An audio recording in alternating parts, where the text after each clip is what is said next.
our friend Rick Doc Walker. You hear him here on 106.7 The Fan and also on Team 980. All right, Doc. Good morning. What's up, buddy? Fellas, how you doing? How you great. doing? How are you? Well, we heard you were Much better. Heard you were rubbing elbows with one John Paul Flame out at Northwest Stadium last night. Well, he's a celebrity. He's a celebrity. Yeah, right. It's a mover and shaker. Yeah, he is. And it was, good atmosphere. Yeah. So I'll tell you. This is what I was saying on the air, and of course, people are going to exaggerate it and make it more than what it is. But I've been getting a little bit nervous just by hearing the daily reports. Defense getting better, the offense. Defense getting better, the offense. Defense getting better, the offense. And I know Jaden's special. He's going to the Hall of Fame if he stays healthy. But I was just getting a little bit anxious about it, not having Terry there. And even though he didn't throw a pass, just seeing that first team offense go out there and respond and score like that, just in machine-like, seeing the blocking, seeing Bill take advantage of it, seeing C-Rod take it. I don't know, man. It made me feel good, even if the rest of the game kind of disintegrated. Well, we bullied them, and I was thrilled to death. When you can go out and just punk a team like that and just stick the ball down the throat, it was what we have to do if we want to compete with the Eagles. Mm-hmm. So the offensive line, our tight ends were extraordinary. I mean, nobody's going to go back and look to see Bates and see Cynic and see these guys. But when you do that, trust me, it's an element that we're better than we were a year ago from a physicality standpoint. Now, we got to prove it if we're going to be skillful enough. But to beat the Eagles and the Giants and the Cowboys in our division, you got to do it with the guys with their hand in the dirt. And I was thrilled to death. And in the effort, first of all, the intensity returned. There was a sense of urgency. You could tell that this was not a push and pull. See, guys, it's tough when there's no pads, no contact. Mm-hmm. It's so contrary to the sport. It's absolutely ridiculous what it's become now. Mm-hmm. Push and pull, lingerie parties, no full contact. It changes. If the coach tells you you're not playing, you shut your engines down. Emotionally, you're a corpse. And so the less you play, the less activity you demonstrate, the more likely you're going to get your behind whipped in the opener. Mm-hmm. So I was thrilled that we got back to tackle football, and the scoreboard, you could have cut it off. It doesn't matter. What matters is what we did, the line of scrimmage on both sides of the ball. Mm-hmm. Well, Doc, somebody should have sent a message to the three guys that had a shot at Jaden Daniels when he rushed for the touchdown for the Bengals that they were actually allowed to hit him and tackle him, but they didn't. They were pathetic. Yeah. Well, again, it's the Bengals defense. So I temper all of this by going, who you play matters. Mm-hmm. We were better from an interior standpoint, but all I care about is the Giants game. And so to deal with their fronts, I thought it was really a step in the right direction, because whatever the hell they did in New England, that doesn't count at all. Right. And we played less players, and again, but you had Burrow, and Burrow is, to me, one or two when it comes to the whole kid and caboodle as a quarterback. And so that was a test. And when they had him rattling around, chasing and throwing around, I mean, that was crazy. Pretty impressive. So Doc, you obviously have this is your thing. You have a keen eye for line play and all that. You have an eye for all of that, but everything really. But I don't. So tell me what you're seeing. I'm hearing good reports from Connerly. I know DQ keeps talking about Andrew Wiley and how impressive he's been. I assume Tunsil's going to be a rock. And on paper, we should be great. But what are you seeing so far, and what did you see yesterday? Well, look at Scott. See, look at the guys. First of all, we're bigger as a team. Physically, you got to give the front office credit. Mm-hmm. If you build a team, you got to build it to beat the bullies. Mm-hmm. And the bullies are the Eagles. Make no doubt about it. And so you can bring guys in with size. It doesn't mean they're going to play big.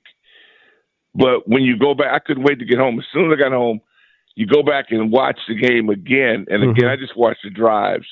The first couple of drives, because really all that matters is the first quarter, right? First, second quarter. Right. And you look at we're bigger, stronger, faster, more physical. Now, I didn't show it against New England, but you had 100 guys in play. Yeah. The most ridiculous thing, and I can't get over this. I'll never get over it. because the object is to get ready to play football and win games. And the only way you do that is pound. If the Chiefs pound, then everybody should be pounding. Mm-hmm. They're not scared to play people. But again, do it whatever they want to do it. You will not win in the East unless you're physical at the line of scrimmage. JD5 or no JD5. It's up front that matters. And that's why I've got a smile on my face this morning, because we showed that we're not a corpse and that we'll fight and we're physical. And that's when you go back and watch this, just look at how we dominated the line of scrimmage. What do you see from Connerly in particular? No, I'm pleased. I wasn't pissed. I watched the kid. He's got great effort. He's athletic. He's a baby, but he will hit you. But I was looking for, everybody talks about athleticism. I don't need my offensive linemen to be Harlem Globetrotters. Okay. What I need them to be is pit bulls. All right. And big and nasty. And we got that now on both sides of the line of scrimmage. The defense at camp, you guys are right. But that happens every year. It's scripted. Mm-hmm. I can't even intimate to you how ridiculous some of the things that are said at camp sound. Mm-hmm. It's scripted. And so the defense is supposed to be ahead of it because they know what the hell is going on. Mm-hmm. Cut the real game on. Did it look scripted when they were in New England? No. They got their behinds tore up because it wasn't scripted. So now we got just a little ounce of real football, and that's why I'm smiling this morning, because it shows that we got a little bit more dog in us, and we got more size than we had a year ago. The execution, who they're throwing it to, who catches it, they got everybody, so they'll get it done. If they don't, the next guy up will. Well, speaking of next guy up, there's going to be next guys up because B-Rob is not long for this roster, whether he gets released or gets traded. Are you surprised at how seemingly quickly he's fallen out of favor with the brass here in Washington? No, I don't know if it's fallen out of favor as much as it's the style. And you look at Bill, you can just see it. I mean, I've been a Rodriguez guy the whole way anyway, so what's the difference? If we got guys that are similar, I'm going to take the guy that does more things. Is he out of the backfield? Can he help me on teams? Because this is an arms race, and you can lose a guy any play. So I look at the whole picture, and you really, it sounds like a cliche, but when you say, 53 strong and the whole 9 yards, if you don't believe me, just look. You think the season's going to stop because Terry's not on the field? No, not at all. Mm-hmm. Not for 1 second. So they got to show you, these rookies have got to go, hey, I'm glad he's not here. Who wants to be a pro? Step the hell up and perform. I mean, not everybody, but the large majority of people are whining about who's there. I don't give a damn. Whoever's there, we got to go with them. And who will get there is who's there, and let's go play. Because it's not like you won the Super Bowl with the people that you had last year. You didn't. It was a hell of a season, but we've been desperate. The team has been so god-awful that last year now everybody's flipping their head. We didn't win a damn thing. The object is a Lombardi. If you don't get that, everybody loses. You mentioned Terry. I almost sense a little frustration in your voice. Maybe I'm misinterpreting. What would you advise Terry if you were? Like, he's in a tough spot, man. He wants to be paid what he's worth. What would you advise him? I'm not mad at Terry. Okay. That's the process. Agent, I don't agree with the strategy. Yeah, but it's not my money. But I also look at it. It doesn't really matter because it gives me an opportunity to get depth. So if Terry's not there and I'm playing wide receiver, I'm glad because I want to play. This is not like some frat. You're playing for your own family. It's kill or be killed. Yeah, that's how I look at it. If he's there, good. If he's there, whatever. Because you think the Giants give a damn? Mm-hmm. Not at all. Nobody cares. Right. So we do. If we got 3 hours to fill or 2 hours to fill, we got shows to do. So it makes sense. But generally, if I'm on the team and the guy ahead of me is out, I'm going great. Right. Well, who's stepped up? It looks like Jalen Lane, when given an opportunity, he's kind of popping a little bit. I don't know why. I don't know why Luke is not popping more. Luke McCaffrey. Luke is going to pop if Terry's there because Terry takes coverage away.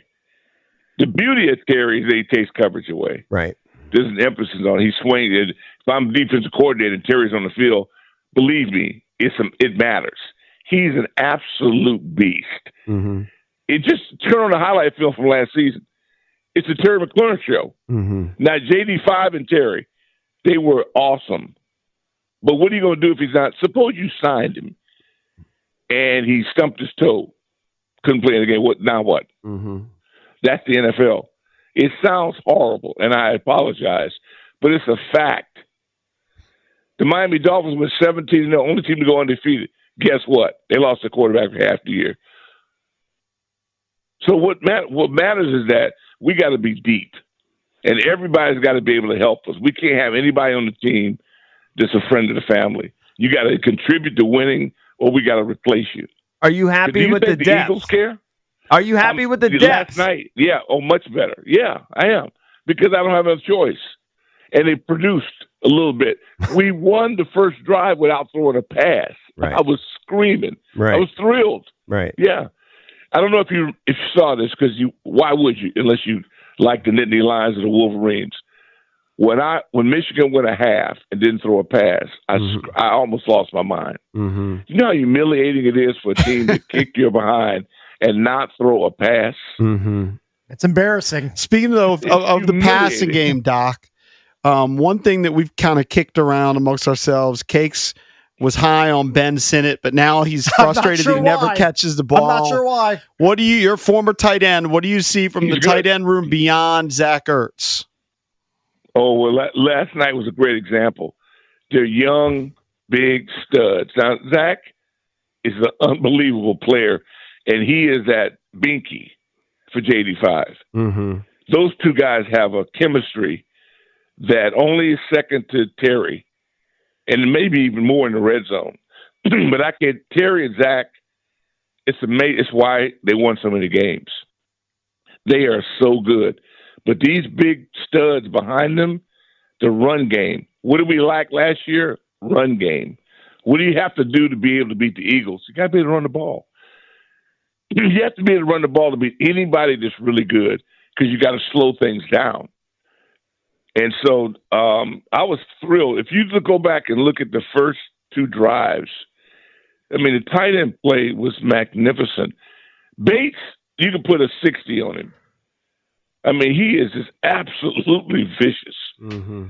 And so he reminds me of Donnie Warren so much in that he seldom misses. And he's playing in the base formations. He squares up. He can play guard. Honest to God, at this level, he's that good. So that's what I'm looking for, because that's what we need to beat the Giants. Take a peekaboo at the Giants front seven, and you know exactly what I mean. And they're not going to be like the Bengals tackling JD5. They're going to try to snap him in half. Real quick, defensively, when you were talking about how do you beat the Eagles, the first thing that comes to mind for me isn't run the football; it stop Saquon, right? And I think that's why they brought in Kinlaw. What have you seen from the defensive line to make you think that this team can stop the run? Well, last night again, the Bengals are not a good example for me, right? But I just thought that I'm looking for big guys to not be belly floppers. Mm-hmm. I don't need you on your belly. I need you in attack mode. Look at last night. They played angry, and our size, they stayed on their feet, and they slinging Burrow around. I lost my mind. I guess he did kind of grab him in the back, but that's an aggression that's needed. And so I was pleased with last night in the front seven, because now the secondary, that's tough because you're going against their ones. But I thought the front seven was really nice. It's the best I've seen all summer, because we haven't been able to see anything because it's never live. Doc, thanks for the time, man. It's hard to judge, man, when it's not live. Yep. Right.